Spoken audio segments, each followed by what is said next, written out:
ఐక్యరాజ్య సమితి భద్రతా మండలిలో సంస్కరణలు ఇక ఎన్నిక చేసుకునే అంశం కాదని, ప్రపంచ పరిస్థితులను బట్టి అవి పూర్తిగా అనివార్యమైపోయాయని ప్రధానమంత్రి నరేంద్ర మోడీ స్పష్టం చేశారు.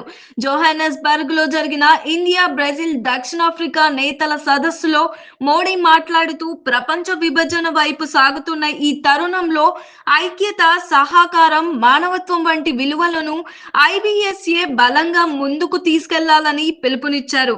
దక్షిణాఫ్రికా అధ్యక్షుడు సిరిల్, బ్రెజిల్ అధ్యక్షుడు లులుడా సిల్వా ఈ సమావేశంలో పాల్గొన్నారు. భద్రతా రంగంలో మూడు దేశాలు కలిసి పనిచేయడం అత్యవసరమని మోడీ పేర్కొన్నారు. ఐబిఎస్ఏ ఎన్ఎస్ఎస్ స్థాయి సమావేశాన్ని సంస్థాగతం చేయాలని ఆయన ప్రతిపాదించారు. ఉగ్రవాదాన్ని ఎదుర్కొనే సమయంలో ఎలాంటి విధానాలు ఉండకూడదని, పరస్పర సమన్వయంతో పనిచేస్తేనే ఫలితాలు పొందగలమని స్పష్టం చేశారు. డిజిటల్ యుగంలో టెక్నాలజీనే మానవాభివృద్ధికి ప్రధాన ఆయుధమని మోడీ అన్నారు. ఇందుకోసం ఐబిఎస్ఏ డిజిటల్ ఇన్నోవేషన్ అలయన్స్ ను ఏర్పాటు చేయాల్సిన అవసరం ఉందని సూచించారు.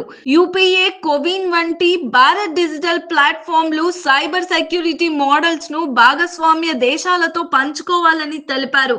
ఐబిఎస్ఏ ఫండ్ ద్వారా 40 దేశాల్లో విద్య, ఆరోగ్య, మహిళా సాధికారత, సోలార్ ఎనర్జీ వంటి రంగాలకు ఇవ్వబడుతున్న సహాయాన్ని ఆయన ప్రశంసించారు.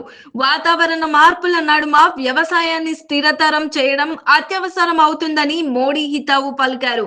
ఇందుకోసం ఐబిఎస్ఏ ఫండ్ ద్వారా క్లైమేట్ రెసిలెంట్ అగ్రికల్చర్ కు మద్దతు ఇవ్వాలని సూచించారు. రక్షణ సహకారాన్ని బలోపేతం చేయడానికి ఈ చర్చ కీలకమవుతుందని చెప్పారు. ఐబిఎస్ఏ కేవలం 3 దేశాల గ్రూప్ కాకుండా 3 ఖండాలు, 3 శక్తివంతమైన ప్రజాస్వామ్య దేశాలు, 3 కీలక ఆర్థిక వ్యవస్థలను కలిపే బలమైన వేదిక అని మోడీ అభివర్ణించారు.